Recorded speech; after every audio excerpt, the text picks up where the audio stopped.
Good morning, College Algebra. This is February the 19th. A couple of announcements to start the class today. Exam 1 grades, they should be posted today sometime during the day. And I am definitely on track to do that still. So I've gotten pretty far into the grading on those papers. And so look for those later today. I will send a remind message out when I've posted them. Remember, they do get posted on your WebAssign gradebook. And for those of you who don't know how to get to the grades in gradebook, I will give you a quick instructions on remind on how to get to those. It's easy to do. You just have to click a couple of buttons. You just have to know which ones to click. And so you can get to your grades. So I'll have those posted hopefully later on today. If you want a graded copy of your exam, you need to email me formally, and I will answer that email. But wait until after I've actually told you I've uploaded the grades. That way I keep all those things straight. So if you email me, I will email you back a graded copy of your exam. Also remember, don't forget that the final exam does replace the lowest exam grade during the semester. So if for some reason you did not do as well as you wanted to on exam 1, exam 1 does not have to show up on your final grade at the end of the semester, your final average at the end of the semester. So if you make a 50 on exam 1, but you make a 70 on the final exam, then that 70 replaces the 50, so it doesn't have to show up on your final average. So my experience in college algebra is that students who can survive the first exam usually do okay during the semester. In some cases, the grades actually go up during the semester rather than go down. And it's not uncommon for me to see someone have exam 1 be their lowest grade of the semester, and then the grades in exam 2 and 3 are a little bit higher as we go on. So, kind of keep that in mind if you're in a position where things didn't go as well as you wanted them to on exam 1. Just think about what you need to do differently. That's what I always talk to my classes about after exam 1. What can I do differently in this class so that I'm better prepared for exam 1? I would say that the most important thing as you're prepping for each exam is as you're going into that week before the exam, you need to go crazy on the exam review and spend a lot of time working the problems on the review. And then the other thing to do is to keep up with your work during the semester. Try to do as many practice problems out of the textbook as you can. Keep up with your WebAssign homework on a daily basis as much as you can. Don't go large or a large number of days where you don't do any math at all. You really can't afford to go 5 or 6 days where you don't do any algebra. That's a problem. Maybe take a day or two off here and there, but in a 7-day week, you need to be at least doing algebra probably 3 or 4 of those days during the week, if not 4 or 5 of those days during the week. You really need to be working on it on a consistent basis. All right, WebAssign due dates. I did send a message out about this, but I wanted to remind you that sections 3.3 and 3.5, I did change the due dates on those to February 21st, so that's Wednesday of this week. So you do have a couple of extra days now to finish up 3.3 and 3.5. And then 4.1 and 5.1, the next 2 assignments after that, I pushed that one back 1 day to February 26th. So you do have a little bit more time to spend on those WebAssign assignments. After that, we'll kind of resume probably the schedule that I've got outlined in your calendar already. So kind of pay attention to that. Don't get behind on the WebAssign homework, and see if you can get all this stuff taken care of by the due dates. Today, we are starting polynomial functions, and so I really should kind of title this right here at the bottom, polynomial functions. And this is something we're going to spend several days in class on, and so we'll spend the next a good 2 weeks talking about polynomial functions. Today, We will talk about linear functions. I do kind of assume that this is a review. If you've taken Math 0308 and Math 0310 in the Lone Star system, you've already covered linear functions in both of those classes. And so I'm going to go back through the highlights of linear functions, but I'm not going to spend as much, nearly the time I would have spent in Math 0308 or 0310 on that. So, and so we'll go through that. Now, linear functions, remember, are first degree polynomial functions. That's why they're in this section, because these are polynomial functions. They're just first degree. Quadratic functions I definitely do not treat as a review, so we'll spend a little bit of time with that. But we should be able to finish most of that today also, if not all of it, most of it certainly. And quadratic functions, remember, are second degree polynomial functions.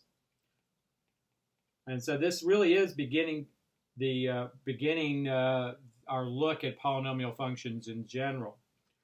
On Wednesday, we'll start looking at polynomial functions of degree higher than 2. And that will take us a while to get through. There's a lot more to do with that. And so that will take us another probably 3 lectures to get through altogether. All right, so we're going to jump right into this.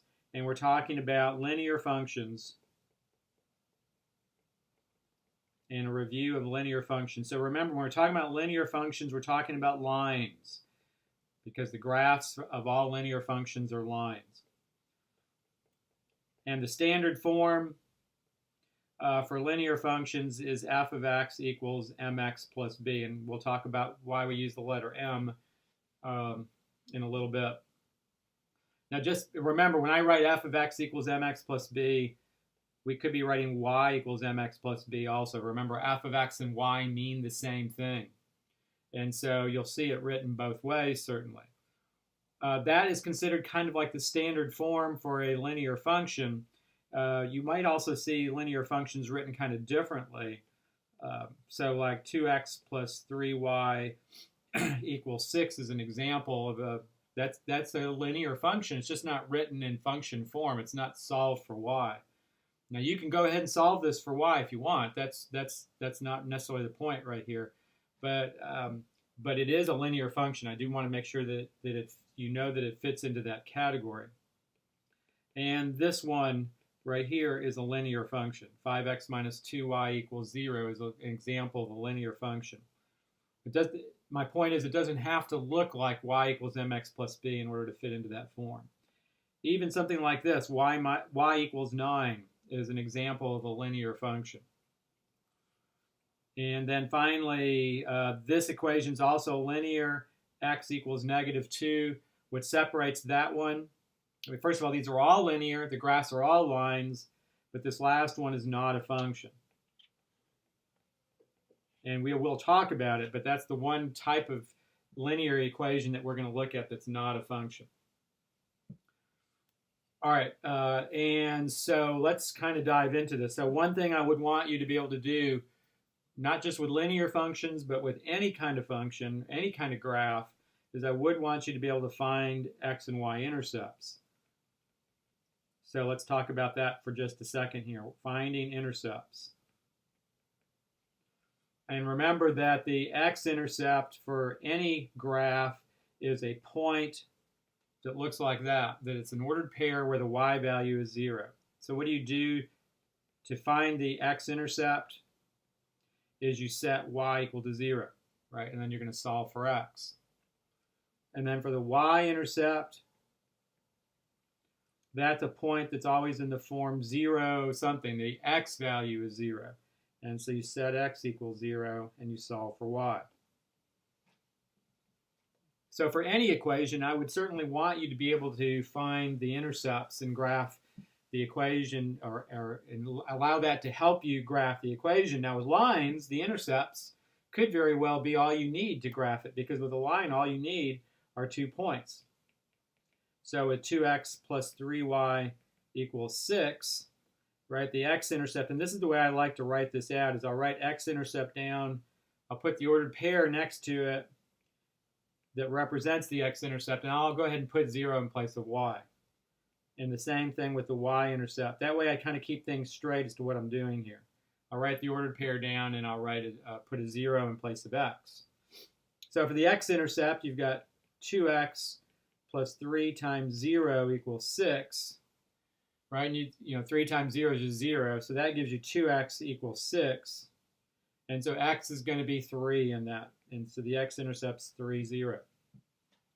And then the y-intercept, you know, you're putting 0 in place of x. So you get that equation. And so you get 3y equals 6. And you divide by 3 and you get y equals 2. And so the x-intercepts are 3, 0, and 0, 2. And because you know that this graph is a line, because this is a linear function, then you don't need anything else to graph it, right? That's enough to graph this because you have 2 points. That determines a line. So you could identify those 2 points. You know, never a bad idea to label the points when you graph. Sometimes I'll do that, frankly, and sometimes I won't on the screen. But for you, when you're doing your work for me, never a bad idea to do that. That way it's very clear what points you've actually graphed like that. So you've got a graph of the line. All right. So I certainly would expect that you can graph a line using intercepts. Now I do want to talk a little bit more about graphing. So if we have 2x minus 3y equals 0, a couple of other points about graphing. You know, if you try to find the x-intercepts for this particular equation, for this particular graph, when you put 0 in place of y, and what do you get? You get 2x equals 0, and so x is 0.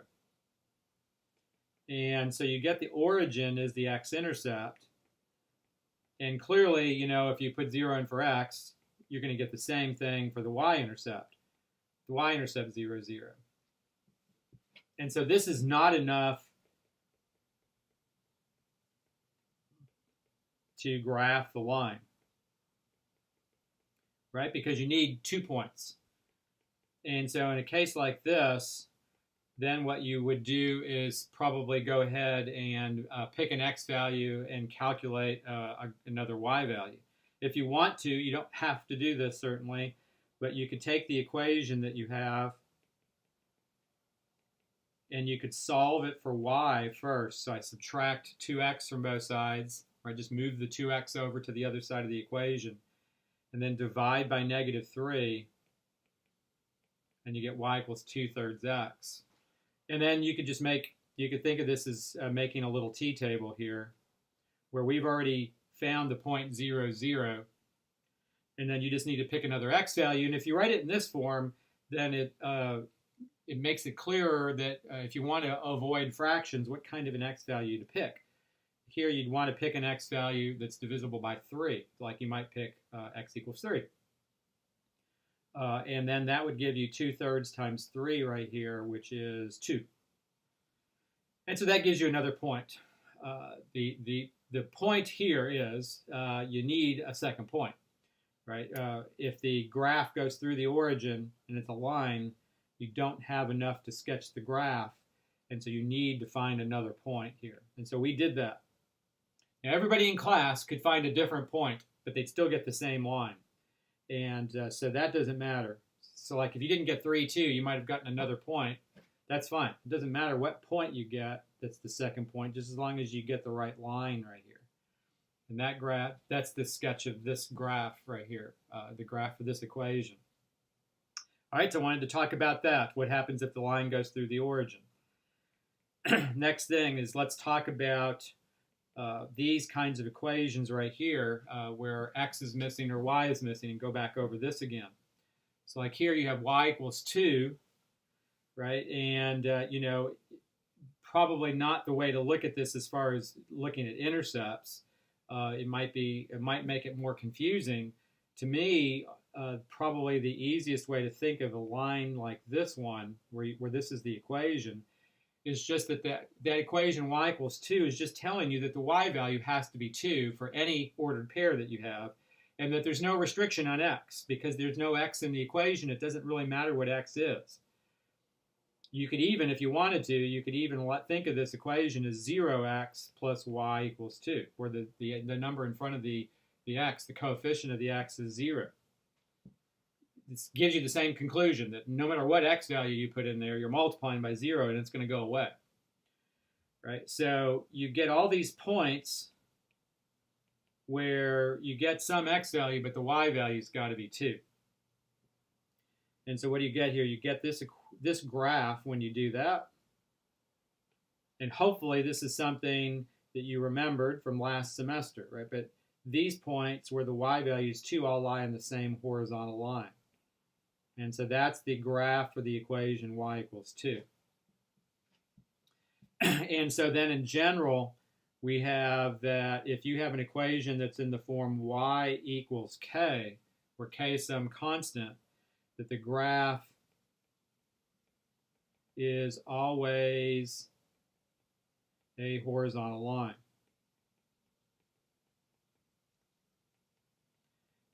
And remember, when I write y equals k, that's the same thing as writing f of x equals k, that those mean the same thing, right? And so this is an example of what we call a constant function, right? And so constant functions always have graphs that are horizontal lines. And so that's a good thing to remember. We're going to put a box around that to remind you of that.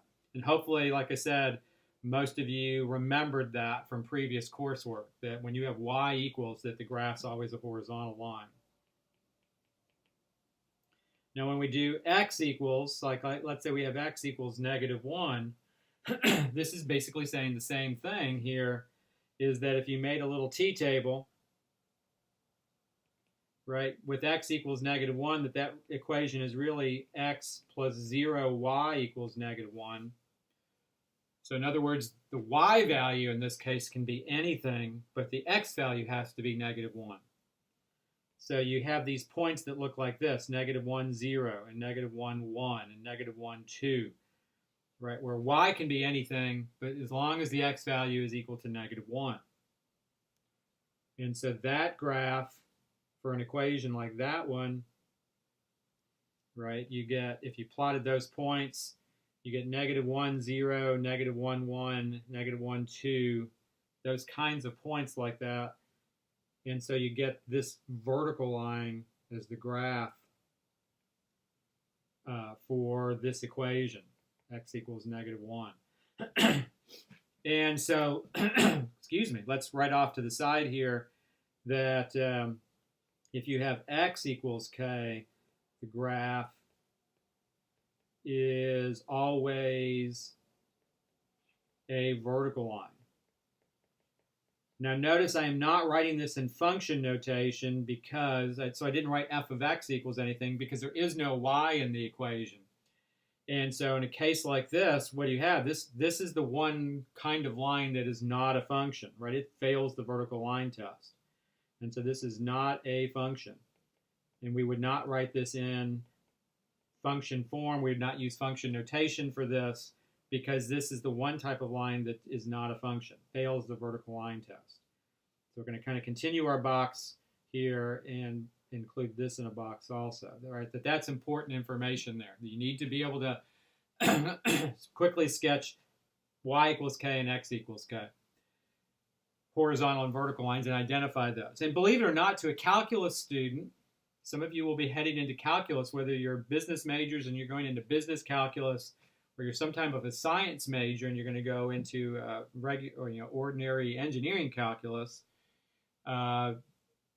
Horizontal and vertical lines are among the most important lines they deal with. They're very important to certain types of analysis that they do. And so they have to be really good at identifying horizontal and vertical lines when they see them. All right, so now the rest of what I need to talk about with linear functions has to do with equations for linear functions.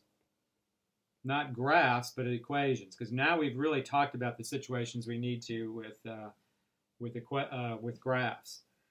So with equations for linear functions, remember the first thing to talk about is the slope of a line. And then one other thing that's going to go along with that. But the slope of the line is, if you recall, the the rise divided by the run between 2 points on a line. And the slope formula is a way of actually calculating the slope of a line is to use the slope formula where you have y2 minus y1 over x2 minus x1, right? Where a line passes through. So the line is passing through the 2 points x1, y1, and x2, y2. Remember that if the slope is positive, right, so if m is positive, you have a rising line or an increasing line. So we could say rising line, we could say increasing line, or the graph is increasing, right? Because we talked about increasing and decreasing functions last week. So this would be an increasing function. If the slope is negative, then you have a falling line. And so then you have a decreasing function.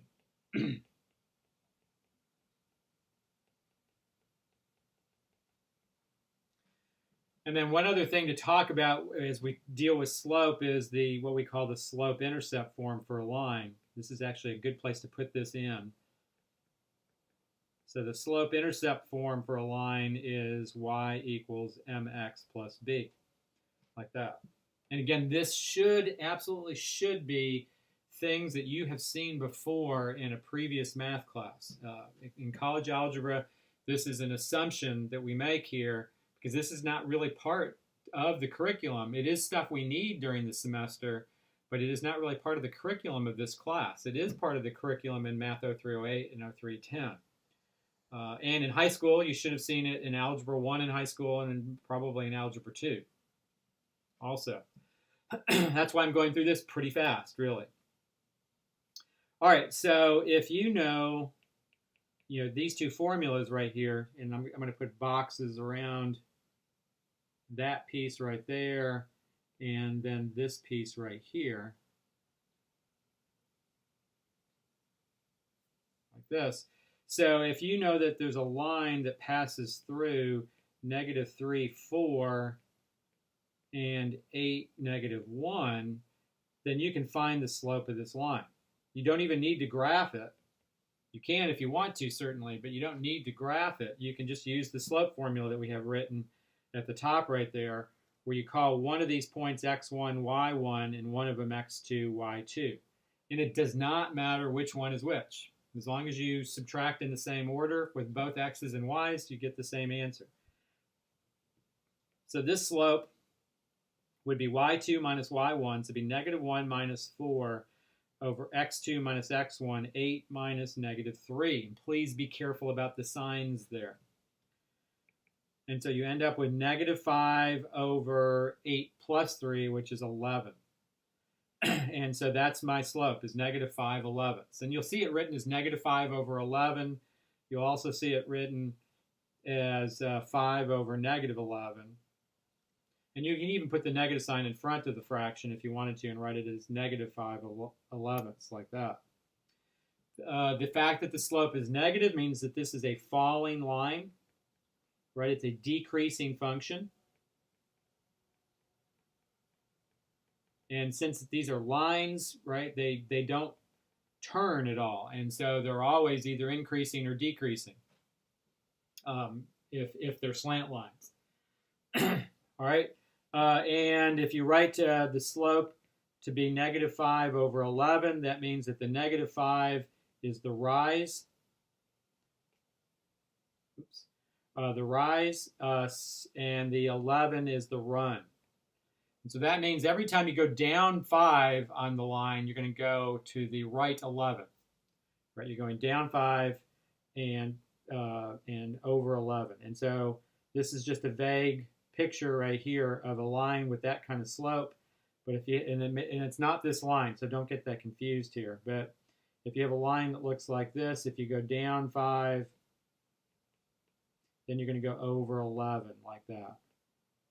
So it's a pretty shallow line because of that slope, because the run is much bigger than the rise like that.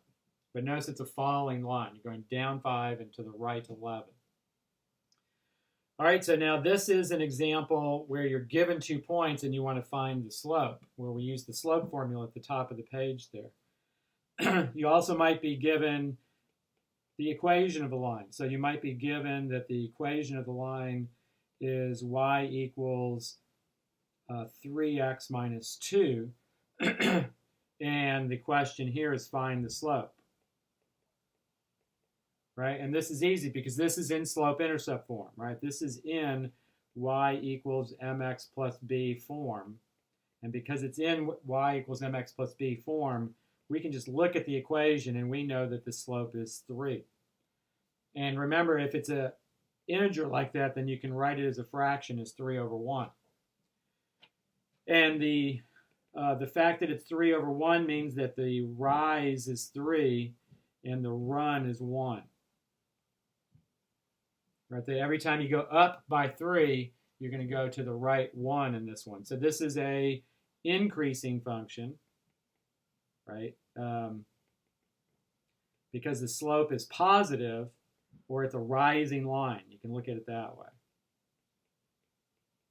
Right, as you're going from left to right. All right, if the line is not written in a nice slope-intercept form like that, which it may not be, right? So let's say we have given this equation, negative 2x plus 5y equals 9, like that. And we wanted to find the slope. Then the first thing to do is first write in y equals mx plus b form.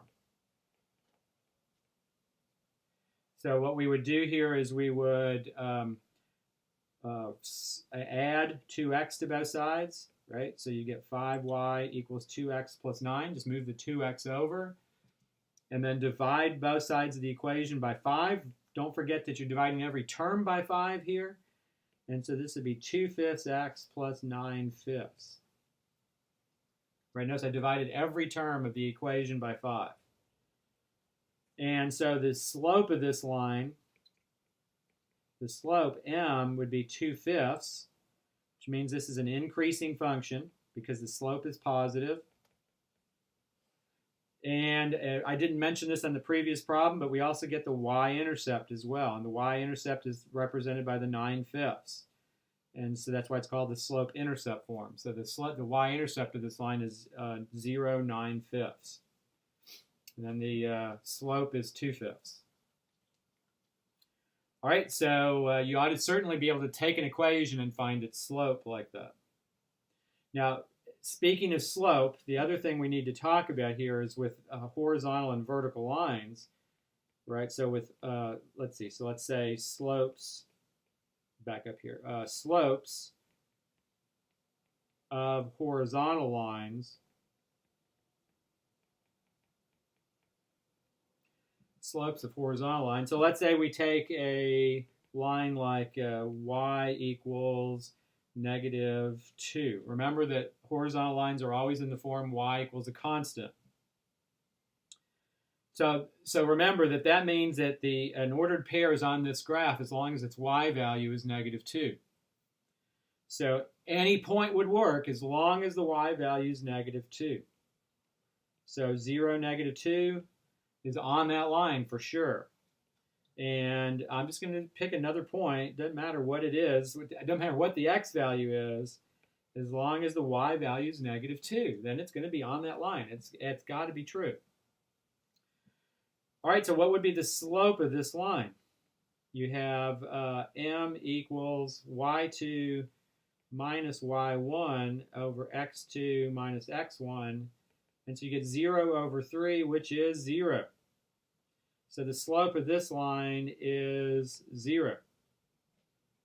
And that is always true for all horizontal lines, right?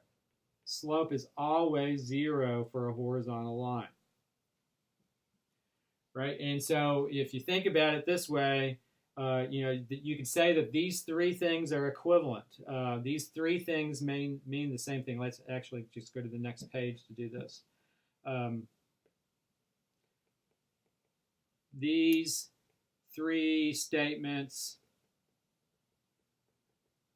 mean the same thing.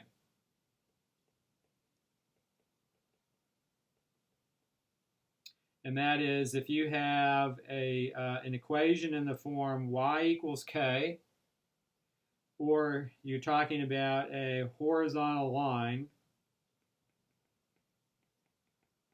or you're talking about the slope being 0, right? Those all mean the same thing. That's what you're talking about, that kind of a line, anytime you're dealing with 0 slopes like that. All right, so now let's look at the slope of a vertical line. So slopes of vertical lines. So remember, vertical lines are lines that are in the form x equals. So let's say we have x equals 4, right? I write any ordered pair down where the x value is 4, and that point is on that line. Absolutely got to be true. If the x value is 4, it's got to be on that line. So let's say we have 4, 1, and 4, negative 6. Right? Both of those have x values of 4. They are guaranteed to be on the line x equals 4. And so what do we have here? That the slope would be y2 minus y1 over x2 minus x1. And you get negative 7 over 0. And please don't you dare tell me that negative 7 over 0 is 0. Remember, you absolutely cannot divide by 0. So this is an undefined expression. Not allowed to divide by 0. So it's an undefined expression.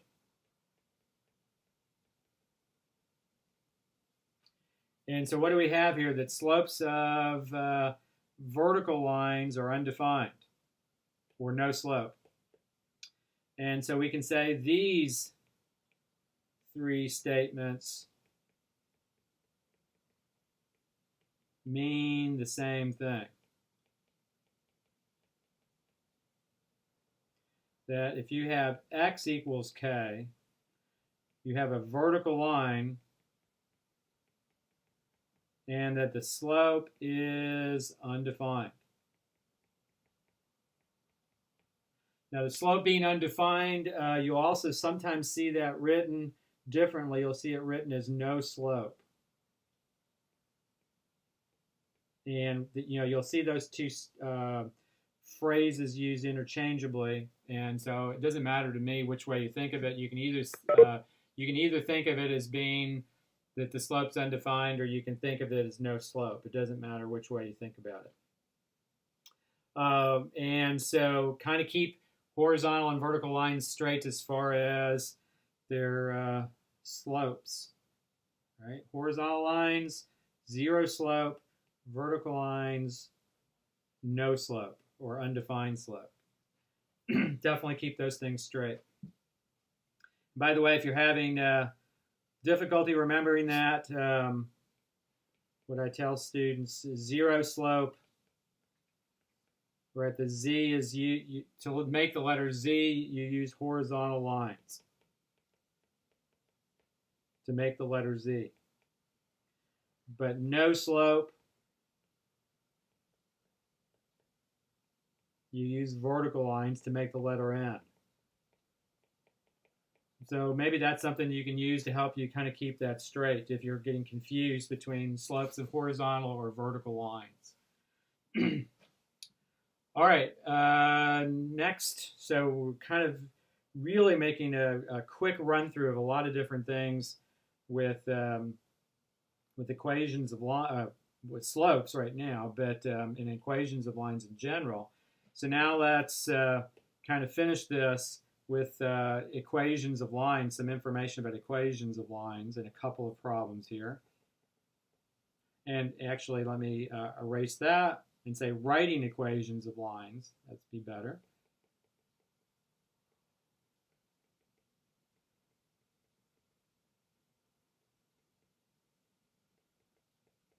So writing equations of lines, a couple of things that we need to be able to do that. First of all, everything we've already talked about, but then also we have what's called the point slope form for a line. Y minus y1 equals m times x minus x1 is a useful form when you're talking about writing the equation of a line. And then also the idea that if you have lines that are parallel, the parallel lines always have equal slopes, right? And that perpendicular lines, and remember, two lines that are perpendicular meet at right angles. It's not just that they meet, but that they meet at 90-degree angles. And so perpendicular lines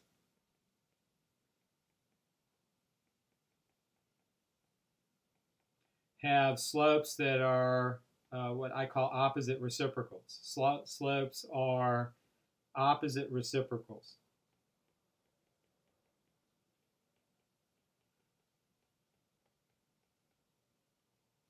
All right, so and so opposite reciprocals mean that if one has a slope of 3/4, then the other one has a slope of -4/3. If these two lines are perpendicular to each other, then that would be the way their slopes would look. What would you do? You flip one of them and change its sign. So if I give you two equations, you ought to be able to tell me whether they're parallel, perpendicular, or neither parallel or perpendicular. So like if we have y equals 2x minus 3 and y equals 2x plus 3/4, right? Those two equations right there. Well, are they parallel, perpendicular, or neither? You could figure out the slopes of both of those. They're both in slope-intercept form. So the first line has a slope of 2 because it's in y equals mx plus b form. The second line is also in y equals mx plus b form, and so its slope is 2.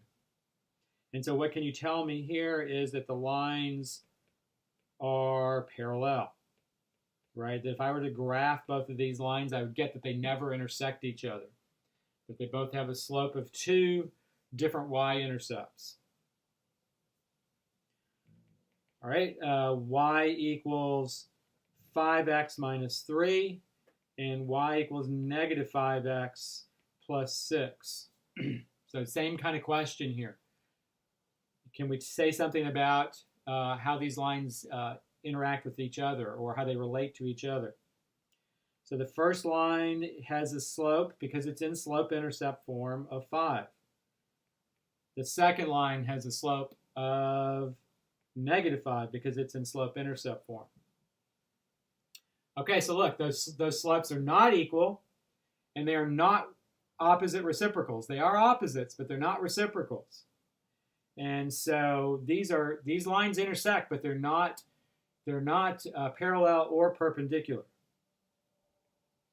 So the lines intersect, but not parallel. And obviously, if they intersect, they're not parallel, right? So I guess that's kind of redundant there, but not parallel, not perpendicular. And it might have been better to say that stuff first and then say that they do intersect. So they're not parallel, not perpendicular. They obviously do intersect somehow, but not they're not at right angles for sure.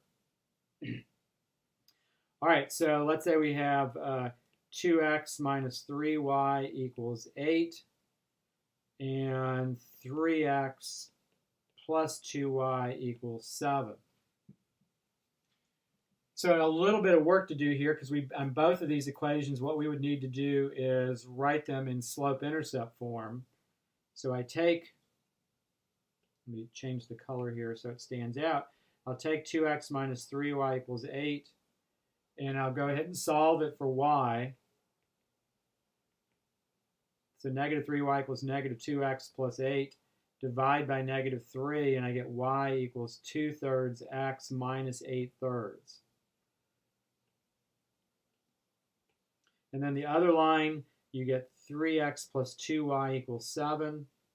So go ahead and subtract 3x, divide by 2, and so you get -3/2 x plus 7/2.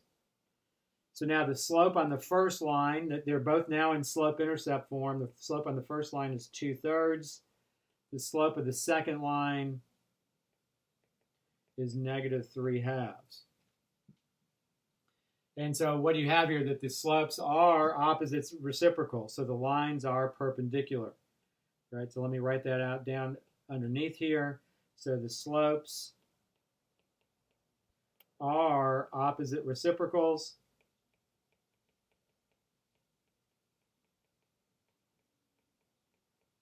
And so we know that the lines are perpendicular.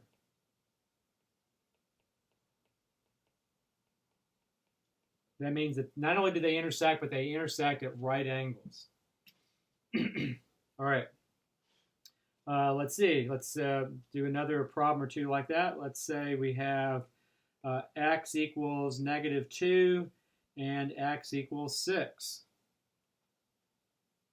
All right, so those lines, the first line is vertical, right? Because of the way the equation is written, that's a vertical line. Second line, because of the way it's written, that's a vertical line. And so what would we say here? That the lines are parallel, right? Because they're both vertical lines. And in a situation like this, if we had x equals 10 and y equals -1, those two equations and those two lines, right? The first graph is a vertical line, and the second graph is a horizontal line. And so these lines are perpendicular.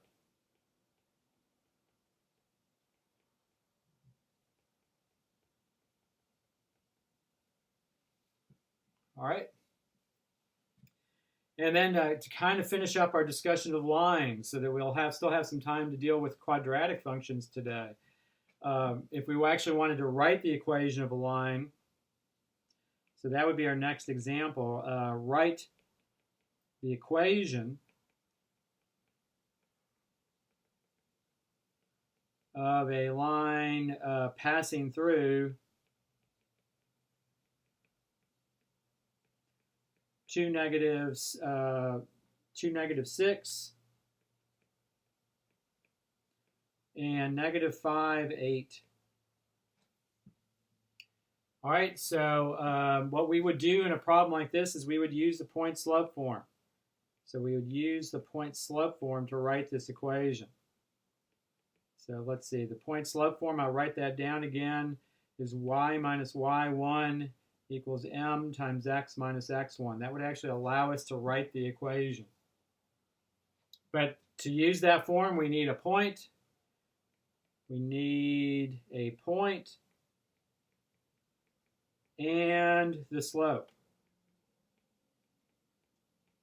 So we got to find the slope of this line. And so we know how to do that, right? Because we've got the slope formula. Y2 minus y1 over x2 minus x1, right? So we use that slope formula. Remember, it doesn't matter which point we call x1, y1 and which one we call x2, y2. Excuse me. So we have 8 minus -6 over -5 minus 2. And so that gives me 14 over -7. Well, that works out good. And then that would be -2. And so the slope of this line is -2. So now what I do is I'll just use one of the points. So I'll just pick one of them, 2, -6. And the slope to be -2. And I put those into the point-slope form. Right? Just plop them in where they belong in there. So you have y minus y1 would be y minus -6, which is y plus 6. A lot of you guys would probably just write y plus 6 right away, which would be absolutely fine. In fact, I'd be happy if you did that. And this would be -2 times x minus 2. So this gives us y plus 6 equals -2x plus 4. And I would usually want you to write this in slope-intercept form. So I would want you, and the directions would say, write in y equals mx plus b, or slope-intercept form.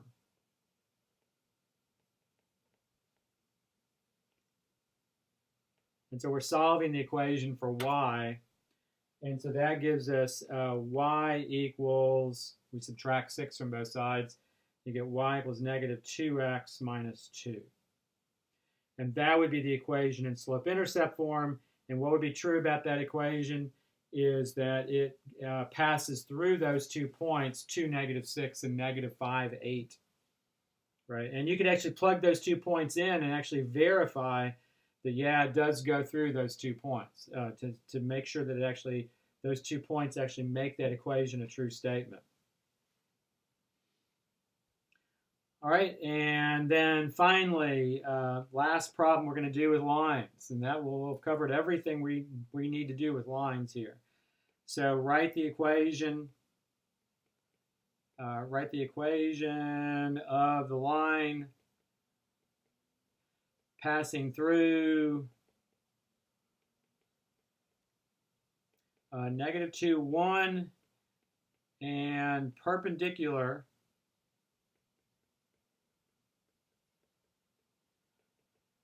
to 3x plus 2y equals negative 5.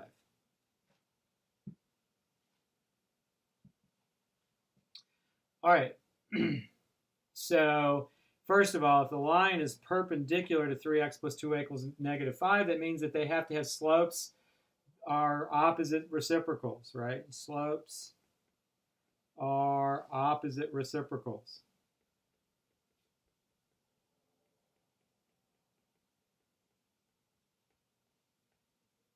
And so that means if I could find the slope of 3x plus 2y equals negative 5, I could write the slope of the second line. So we find the slope of 3x plus 2y equals negative 5 by putting that in slope-intercept form. So you get 2y equals negative 3x minus 5. We're going to move the 3x over, divide by 2.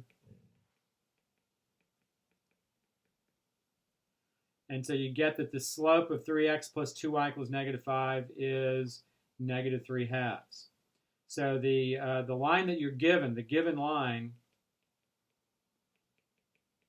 or the first line, if you want to say it that way, is negative 3/2. Its slope is negative 3/2. So the second line, the line we're actually trying to write the equation for, its slope would have to be, and remember they're perpendicular.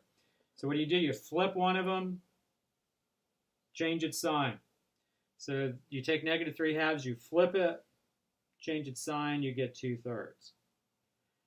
So the second line has a slope of 2/3, and it also passes through the point negative 2, 1. And so now you can write the equation using the point slope form. Right, now you have a slope, you have a point. You can go through the arithmetic here. So you have y minus 1 equals m 2/3 times x minus negative 2, technically, so it'd be x plus 2. And then I would want you to write that in y equals mx plus b form at the end. So you have y minus 1 equals 2/3 x plus 4/3. Right, just multiply through by 2/3 to get rid of the grouping symbol there. And then add 1. And when you add 1, you've got to get a common denominator there to add those last 2 fractions. And so you have 4/3 plus 1, which is 3/3. And so you get y equals 2/3 x plus 7/3. And that is the equation. And what do you know about that equation? Its graph is perpendicular to the original equation's graph, and it passes through the point negative 2, 1. And again, you could substitute negative 2, 1 in to actually make sure that it satisfies that condition, which it does. All right, so that is an incredibly fast rundown of all the things that we need to be able to deal with linear functions. And so now, for the last 15 minutes or so of class, we want to start in on quadratic functions, second-degree polynomial functions. And no one has shouted at me. I know I've been talking fast because I'm going through a review of this stuff. But let me pause for a second. Did anybody have anything that, as I went through it, that you needed me to go back over again before I move on to quadratic functions? I'm good. I'm good. No, sir. I think I'm okay. Cynthia, that sounded overwhelming. And I know this can be overwhelming because I went through a lot of material here. But what you need to do now, most students don't find this to be difficult, but there is a lot of material here. And there's a lot of different situations. That's the issue with linear functions. So what you definitely need to do is go back and do some practicing and making sure that you kind of reinforce the things that I talked about. So. Mm-hmm. And Cynthia, it's not just for you, that's for everybody. Because there's just a lot of information there with linear functions. So. All right, so now we're going to move on to second-degree polynomial functions. Second-degree polynomial functions. That sounds very sophisticated and complicated and everything, but remember, we don't usually refer to them as second-degree polynomial functions, even though that's what they are. We usually call these quadratic functions. And quadratic functions are written in this form: f of x equals ax squared plus bx plus c. Or remember, y equals ax squared plus bx plus c. It means the same thing, right? Because f of x and y mean the same thing. And this is sometimes called the general form for a quadratic function. Right, the graphs for these are all parabolas.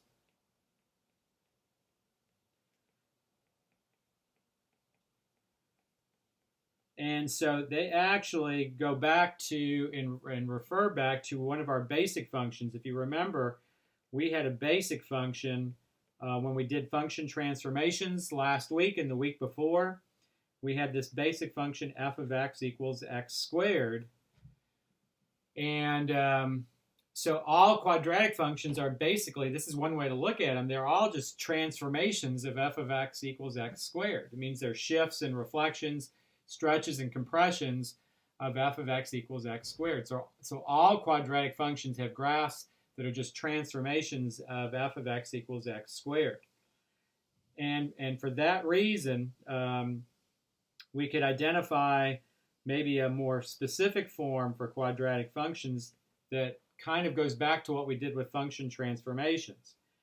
That if you wrote the equation in the form a times x minus h squared plus k, that is sometimes called the standard form for a quadratic function. And that standard form, the good thing is it allows you to shift things around and look at stretches and compressions and etc. Now the basic function, remember this parabola, it has a vertex at 0, 0. That's the vertex of that parabola. And so a times x minus h squared plus k, remember that what those things do, the x minus h shifts the graph left or right, the plus k shifts the graph up or down, and then the a is responsible for stretches and compressions, and the a is also responsible for whether the graph is a flip or not, whether it is a reflected parabola. So let's write those things down, that x minus h shifts the graph left or right. So that means that the vertex of the parabola in this form has got to have an x coordinate at h. And then the k shifts the graph up or down. And so that the y value of the vertex would be at k. And then if A is positive, the parabola opens up.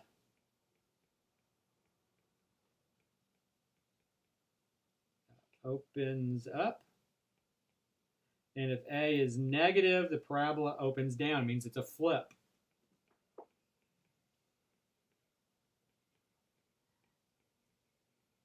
We're going to look at several examples of all this in a minute. And then finally, if A is bigger than 1, then you have a stretch, right? And technically, it's the absolute value of A is bigger than 1. And if the absolute value of A is less than 1, it's a compression.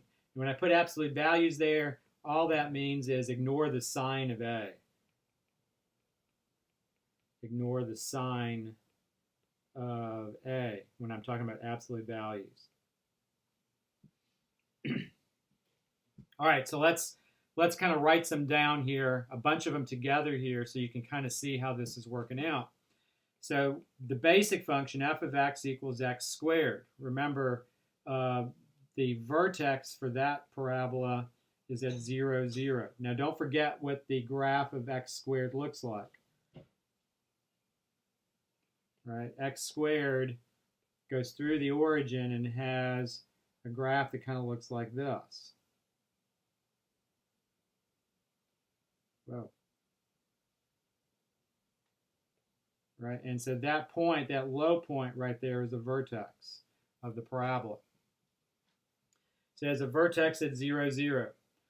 This graph also has symmetry with respect to the y-axis, which we're going to use that, and we identify that y-axis, that vertical line that goes through the vertex. We call that the axis of symmetry for the graph.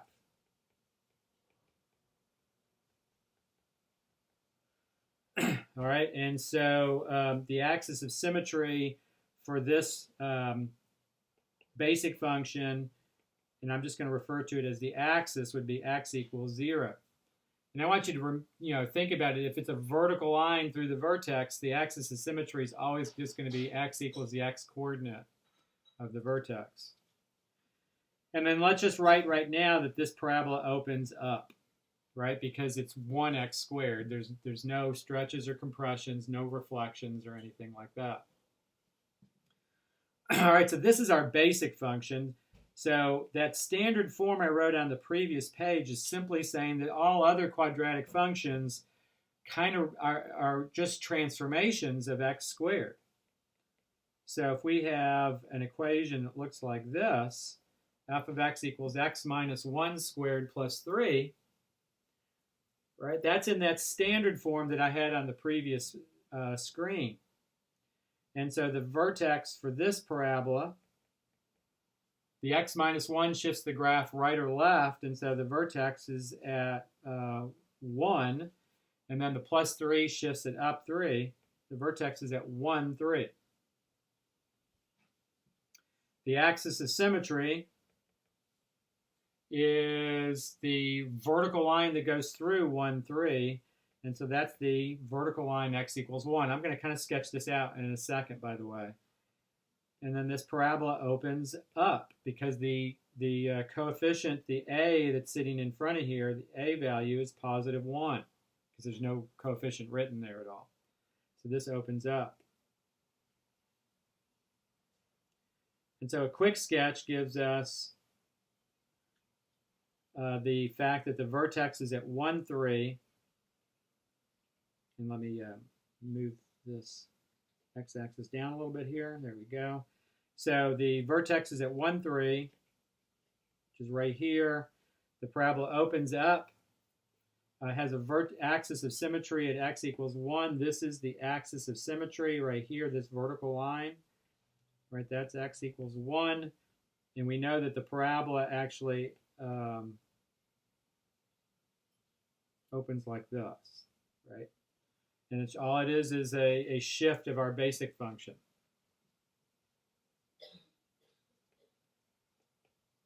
All right, f of x equals the negative of x plus 3 squared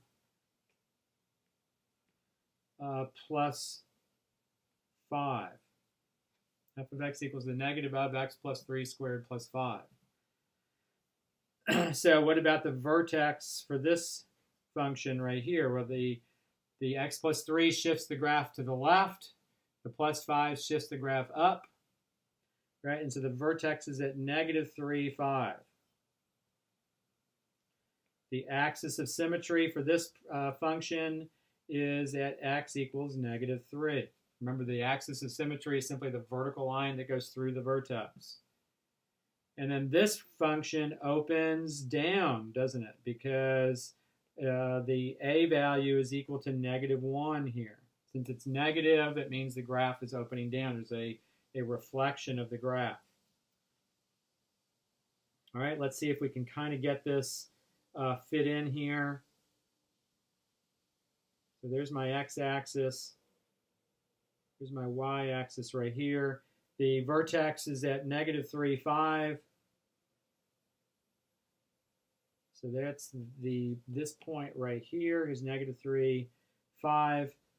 The axis of symmetry goes through that. It's a vertical line that goes through that point. And what do we know here? This particular graph has been reflected, and so it flips upside down. And so you have a graph that looks like that, right? You just think about what the basic graph looks like, the x squared, and you know that this graph's got to open down like that. It means the vertex is actually a high point on this graph.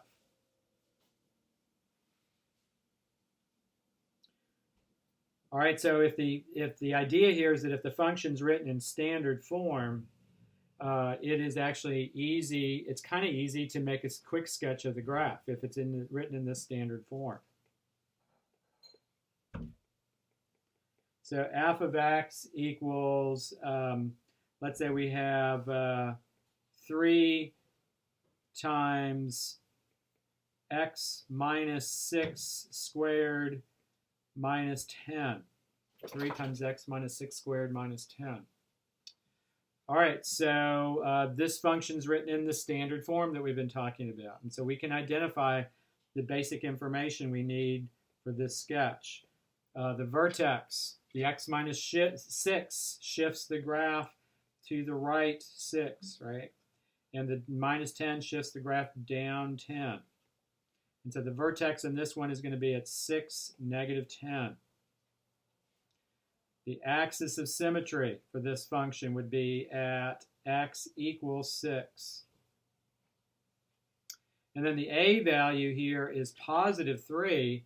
And since it's positive 3, this graph opens up, and it's also going to be a stretch of the original graph of the basic square function. And we'll look at that in a second when we make a quick sketch of this graph. All right, so let's see how this works here. So we have 6, negative 10. So to kind of make this big here to get negative 10 on the graph,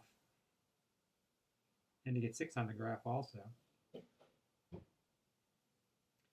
All right, so let's see. Here's 2, 4. There's x equals 6 right there. And then negative 10. So there's 2, 4, 6, 8, and 10. There's negative 10 right there. And so the vertex is sitting down here at 6, negative 10. The axis of symmetry for this graph is this vertical line that goes through the vertex, and so that's at x equals 6. This parabola opens up, and so, you know, if you think about the basic, and it's also a stretch, by the way. So if you think about the basic graph, right, the basic graph just kind of goes up by 1 to the left and to the right, right? That's the square function, goes up by 1. So there's the graph without the stretch. And then we stretch it by a factor of 3. And what we did, if you remember, the way we looked at this back when we were doing transformations, you could also look at this x-axis here. And you're stretching, you're pulling those points away from that new x-axis by a factor of 3. And so these would be up here at 3 units above the x-axis. The vertex would stay here. And so this is the stretch right here. And so this graph's more narrow than the basic graph, right? So the basic graph did not have that stretch associated with it at all. So the basic graph was just x minus 6 squared minus 10. The stretched graph, that one would be 3 times x minus 6 squared minus 10, like that. Right, that 3 takes the graph and pulls it away from the x-axis like I just did right there. All right, so what we're trying to do is trying to work through some examples. Notice all of these quadratic functions that I've looked at so far. So I've done 3 of them since the basic graph. These have all been in this nice standard form. And so because it was in this nice standard form, we could recognize the shifts and the reflections and the stretches and the compressions of the graph just based on the way the equation was written.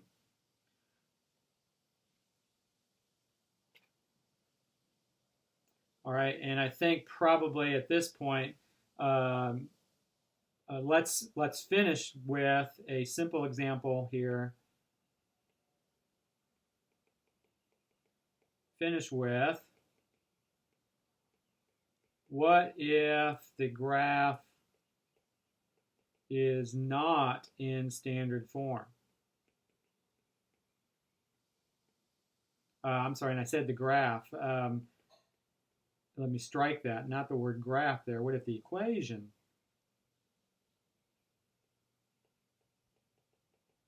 is not in standard form, right? So this, and we're going to do a super simple example here to finish the day. This is the last problem of the day. So you have f of x equals x squared plus 6x plus 8. All right, this function is not in standard form. And so just by looking at it, you don't know what is the vertex, right? You can't identify the shifts. So you cannot identify shifts because of the way this one's written. And so what is the vertex, right? And so what we're going to do is we're going to write this in standard form. So we're going to take this equation and we're going to use completing the square of all things. So we're going to use completing the square to rewrite in standard form.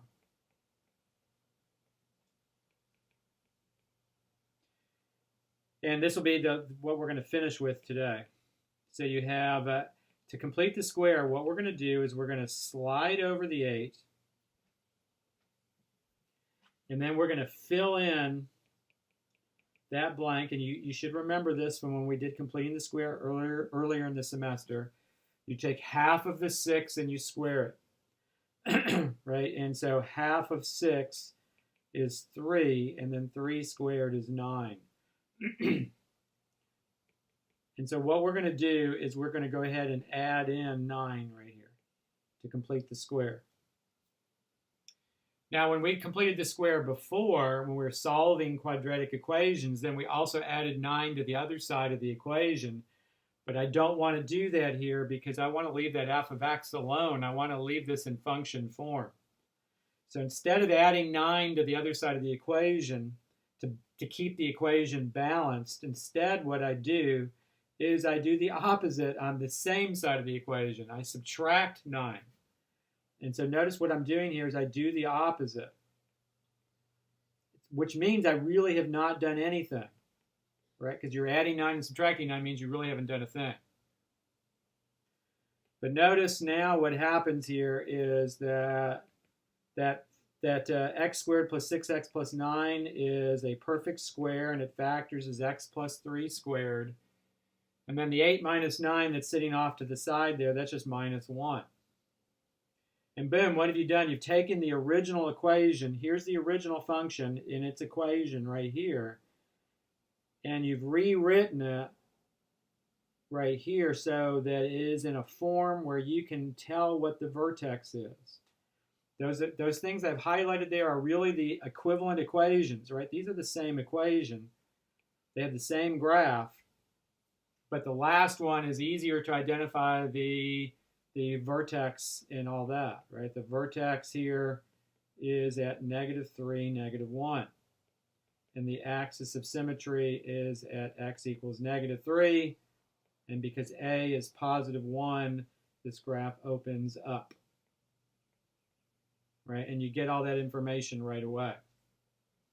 Now, what we will do on Wednesday is we will do more problems with completing the square. Definitely, this is only one problem, and not really enough for what we want to do during this out of this section. So I will definitely return to that again.